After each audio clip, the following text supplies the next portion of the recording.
Hello বন্ধুরা, কেমন আছো তোমরা সবাই? আশা করি অনেক অনেক ভালোই আছো। আর তোমাদের ভালোবাসায় আমিও অনেক ভালো আছি, কারণ তোমরা আমাকে যে পরিমাণে ভালোবাসা দিয়েছো এবং সাপোর্ট দিয়েছো তা আমি কোনোদিন ভুলতে পারবো না। তাই তোমাদেরকে মজা দেওয়ার জন্য আবারও একটি নতুন গল্প নিয়ে হাজির হলাম। গল্পটি শোনার মতো, আশা করি তোমাদের দাঁড়িয়ে যাবে এবং তোমরা হাতের কাজ করতে সবাই হেডফোন নিয়ে বসে যাও। যদি আমার গল্প শুনে মজা পাও তাহলে অবশ্যই আমার চ্যানেলটি সাবস্ক্রাইব করবে। তো চলো বন্ধুরা, আমরা কথা না বাড়িয়ে আসল গল্পে চলে যাই। আমার বউ তার শ্বশুরের অনেক সম্মান আর সেবা করত।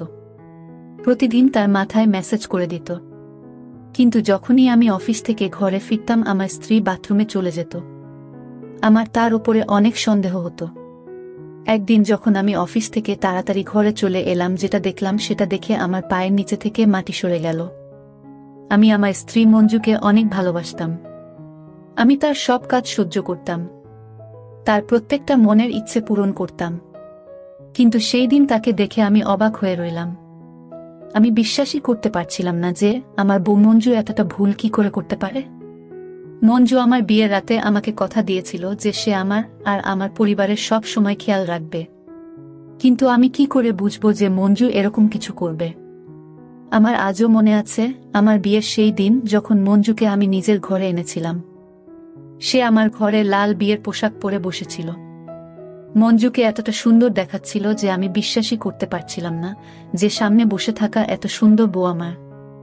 আমার এটা সৌভাগ্য ছিল যে মঞ্জু আমার স্ত্রী। আমি আর মঞ্জু নিজের বিয়ের রাতে নিজের ঘরে বসেছিলাম। আমি আর মঞ্জু হাজারটা কথা দিয়েছিলাম একে অপরকে, সাথে জীবনটা শুরু করেছিলাম।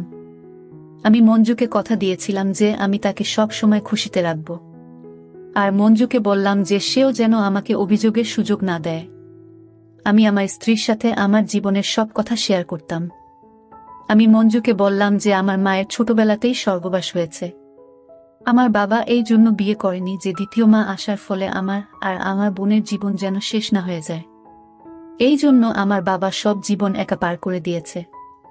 আমি মঞ্জুকে বুঝিয়ে দিয়েছিলাম এবার আমার বাবার আর এই ঘরের খেয়াল তাকেই রাখতে হবে, কেননা আমার বোনের বিয়ে আমার সাথে সাথেই হয়ে গিয়েছে। আমার বিয়ের আগে আমার বাবার খেয়াল আমার বোনই রাখত। মঞ্জুর হাতের মেহেন্দির রং এখনো হালকা ও হয়নি, আর তাতেই ওকে ঘরের সমস্ত কাজ দেখতে হতো। এমনিতে তো ঘরের মধ্যে অনেক কাজের লোক ছিল, কিন্তু কাউকে তো কাজের লোকদের মাথার উপরেও থাকতে হয়। মঞ্জু বিয়ের কিছুদিন পরেই আমাদের বাড়ির সব দায়িত্ব সামলে নিয়েছিল। আমার জীবনে সে যেন কৃপা হয়ে এসেছিল। সে আমার অনেক খেয়াল রাখত। সব থেকে খুশির কথা হলো আমার বাবারও সে খেয়াল রাখত। আমার বাবা একজন বয়স্ক মানুষ ছিলেন। বাবা বেশিরভাগ সময় চার পেয়ে বিছানায় পার করে দিতেন। মঞ্জু আমার ঘরটাকে এত সুন্দর করে সামলে নিয়েছিল যেন সে সবসময় এই বাড়িতেই থাকত। যখন কিনা আমাদের বিয়ের মাত্র 2 মাসই হয়েছিল, এত কম সময়ে মঞ্জু আমাদের সবাইকে আপন করে নিয়েছিল। আমি আমার বাবার একমাত্র ছেলে ছিলাম। তার সব ব্যবসা আমি দেখতাম। বিয়ের পরে বেশি সময় বাড়িতে থাকতে পারিনি, কেননা সব কাজ আমারই দায়িত্বে ছিল। আমার কাজে আমার সাথে দেওয়ার মতো কেউ ছিল না। বাবাও অসুস্থতার কারণে কাজ থেকে ছুটি নিয়ে অনেক দিন আগেই বসে গিয়েছে। এই জন্য আমি বিয়ের পরে বেশিরভাগ সময় ঘরে থাকতে পারতাম না। বিয়ের পরে সকালবেলা অফিসে যেতাম আর বিকেলবেলা ঘরে আসতাম। আমি যখন অফিস থেকে ঘরে ফিরতাম আমার স্ত্রী মঞ্জু তখন আমার ঘরের কাজে আর বাবার সেবায় থাকত। আমার বাড়িতে কাজের লোক বাকরের অভাব ছিল না, কিন্তু সে সবসময় বলতো বাবার ক্ষেত্রে কোনো ক্ষেত্রেই বোঝাপড়া করা উচিত না। যখন আমি এই জিনিসটা দেখতাম যে মঞ্জু আমার ঘরের এত ভালোভাবে খেয়াল রাখছে, তখন আমি ভাবতাম যে আমি কত সৌভাগ্যবান যে আমি এত সুন্দর, বুদ্ধিমতী আর এত খেয়াল রাখা একজন স্ত্রী পেয়েছি। কেননা আমাদের পরিবারে আমি আমার ভাইয়ের বউদের তার স্বামীর সাথে আলাদা করে ঘর বসাতে দেখেছি, আর তারা তাদের বাবাকেও একা ছেড়ে দিয়েছে। কিন্তু মঞ্জু তো আমাদের ঘর পরিবারকে জুড়ে রেখেছিল। আমার বোন যখনই শ্বশুরবাড়িতে আসত মঞ্জু আমার বোনের ততটাই খেয়াল রাখত যতটা আমার আর বাবার রাখত। আমার বোন যখন মঞ্জুকে বাবার খেয়াল রাখতে দেখল, সে আমাকে বলল, দাদা প্রায় শ্বশুরবাড়িতে বাবার জন্য আমি চিন্তা করতাম, কিন্তু এখন যখন থেকে বৌদিকে তার খেয়াল রাখতে দেখেছি, এবার আমার আর চিন্তা নেই। আমি তো নিজেই আমার বোনের থেকে এই কথাটা শুনেই অনেক খুশি হলাম। আর আমি নিজের বোনকে বললাম, মঞ্জুর থাকতে তোকে একদম চিন্তা করতে হবে না, ও বাবার অনেক ভালোভাবে খেয়াল রাখে। আমিও মঞ্জুর অনেক খেয়াল রাখতাম। তার কোনো জিনিসের অভাব হবে না, আমি কখনো অভাব হতে দেইনি। আমি মঞ্জুকে অনেক ভালোবাসতে থাকলাম। 1 মিনিটের জন্য তাকে দূরে থাকতে দিতাম না। যখন অফিস হতো তখন বারবার তাকে ফোন করতাম। একদিন বাবার শরীর হঠাৎ অনেক খারাপ হয়ে গেল। বাবা বলল যে তার পায়ে হঠাৎ অনেক ব্যথা হতে শুরু করেছে। আর কেননা সে এখন বেশিরভাগ সময় বিছানায় পার করে, এজন্যই তার পায়ে অনেক ব্যথা শুরু হয়েছে। ডক্টর বলেছেন বাবার পায়ে ম্যাসেজ করা দরকার। তার একটু কাজ করা উচিত, যাতে তার পায়ে ভালোভাবে চলাচল হতে পারে। ডাক্তার ম্যাসেজের সাথে সাথে কিছু ওষুধ বলে দিয়েছিলেন। ডাক্তার বলেছিলেন যে ম্যাসেজ করার সময় কোনো অবহেলা যেন না থাকে। আমি বাবার ওষুধপত্র মঞ্জুকে দিলাম। তাকে বললাম আমি তো অফিস থাকি, আর তাই সে যেন বাবার সম্পূর্ণ খেয়াল রাখে। আর প্রতিদিন কোনো না কোনো কাজের লোককে বলে নিজের সামনে তার পায়েতে যেন মেসেজ করিয়ে নেয়। এই কথার উত্তরে মঞ্জু যা বলল সেটা শুনে আমি তো অবাক হয়ে গেলাম। সে বলল, তোমার বাবা আমারও তো বাবা।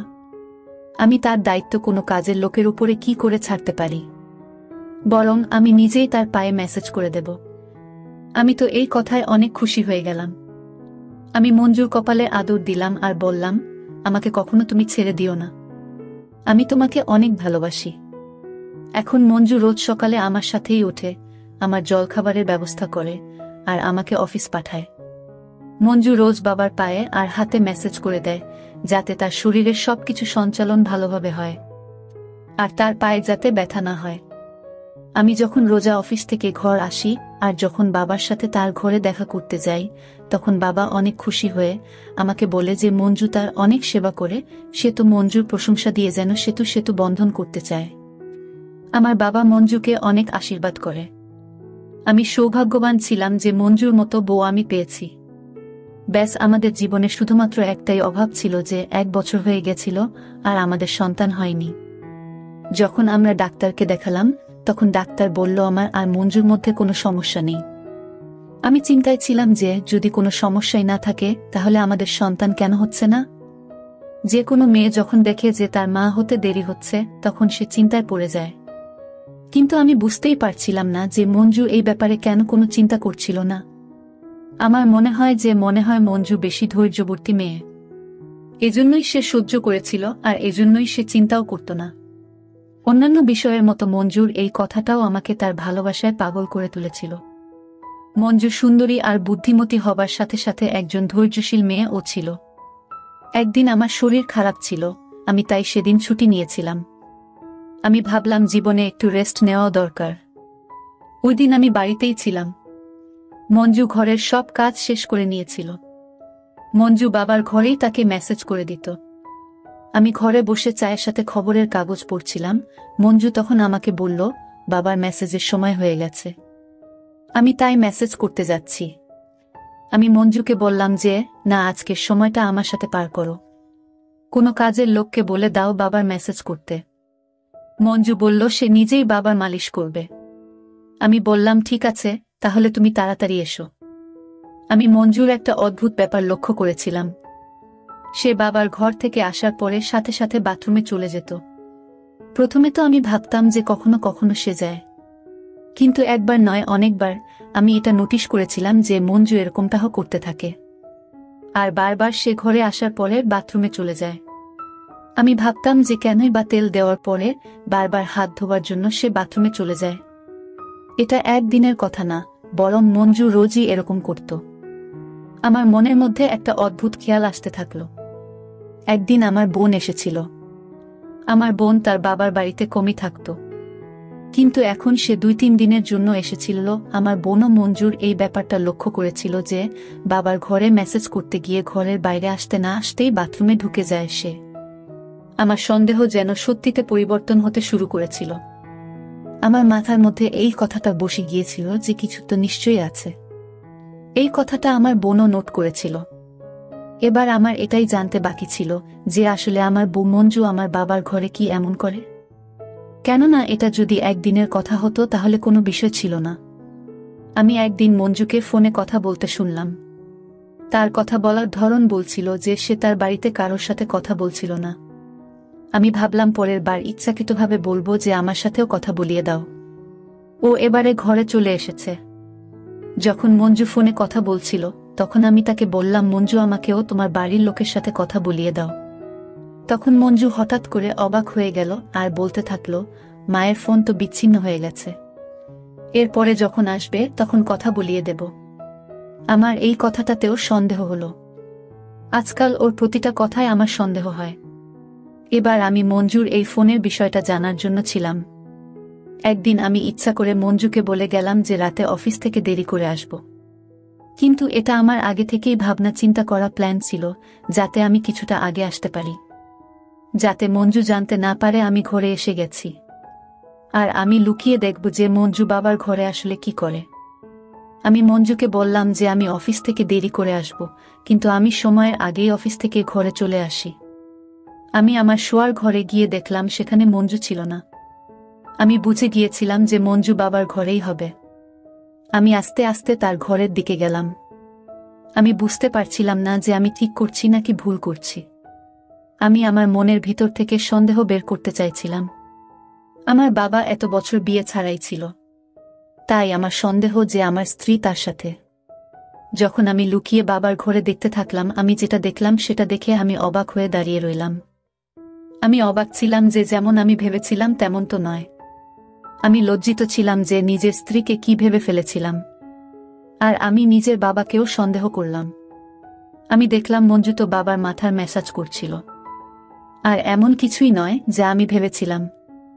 আমি এটা ভাবার আগে আমার একবার বোঝা উচিত ছিল যে মঞ্জু একজন বিবাহিত মহিলা আর সে ঘরের কাজ করায় ব্যস্ত থাকে। আমি যতটা খুশি ছিলাম এই জন্য যে আমার সন্দেহ ভুল বেরিয়েছে, ততটাই আমার নিজের উপরে আফসোস ছিল। আমি নিজের বাবা আর নিজের স্ত্রীর উপরে কি করে সন্দেহ করতে পারি। আমি নিজের চিন্তার জন্য লজ্জিত হয়ে যখন নিজের ঘরে বসেছিলাম, তখনই মঞ্জু ঘরে চলে আসলো। মঞ্জু আমাকে জিজ্ঞাসা করল, তুমি চলে এসেছ? তখন আমি বললাম, হ্যাঁ, আমার আসার কথা তো ছিল দেরি করে, কিন্তু আমার শরীরটা ভালো নেই, সেজন্য তাড়াতাড়ি চলে এসেছি। এই কথা সে যে জবাব দিল সেটা শুনে আমি চিন্তায় পড়ে গেলাম। মঞ্জু বলল যে সে জানতো আমি অফিস থেকে তাড়াতাড়ি চলে আসব, কেননা সে অফিসে ফোন করেছিল। সেখান থেকেই জানতে পারে যে আমি বেরিয়ে পড়েছি। এবার তো আমার মাথার মধ্যে আবার ঘুরতে থাকলো যে কি জানি আজ মঞ্জু আর আমার বাবা কিছু করে থাকতে পারে, কেননা মঞ্জু তো জানতো যে আমি ঘরে আসছি। আমি আজ যেটা দেখলাম সেটা ভুল বলে মনে হচ্ছিল। আমার মনে হচ্ছিল এখনো আমাকে সত্যিটা লুকানো হচ্ছে। আমি এবার সিদ্ধান্ত নিয়েছিলাম যে এই ব্যাপারটার পিছনের সত্যিটা আমি জেনেই ছাড়ব, যে মঞ্জু আর বাবা ঘরে কি এমন করে আর আমার থেকে লোকায়। আমার মনটা আর মাথাটা তো এবার চিন্তায় অস্থির হয়ে যাচ্ছিল। এইবার তো আমি চাইছিলাম যেভাবেই হোক সত্যিটা আমাকে জানতেই হবে। আমি ঠিক করে নিয়েছিলাম যে সত্যিটা থেকে আমি এবার জেনেই ছাড়ব, যাতে অন্তত পক্ষে আমার মনটা শান্তি পায়। একদিন আমি মঞ্জুকে বলিনি আর তাড়াতাড়ি অফিস থেকে বাড়ি চলে এসেছি। যখন আমি ঘরে এলাম তখন মঞ্জু ঘরে ছিল না। আমি কাজের লোককে জিজ্ঞেস করলাম, সে বলল যে সে বাবার ঘরে আছে।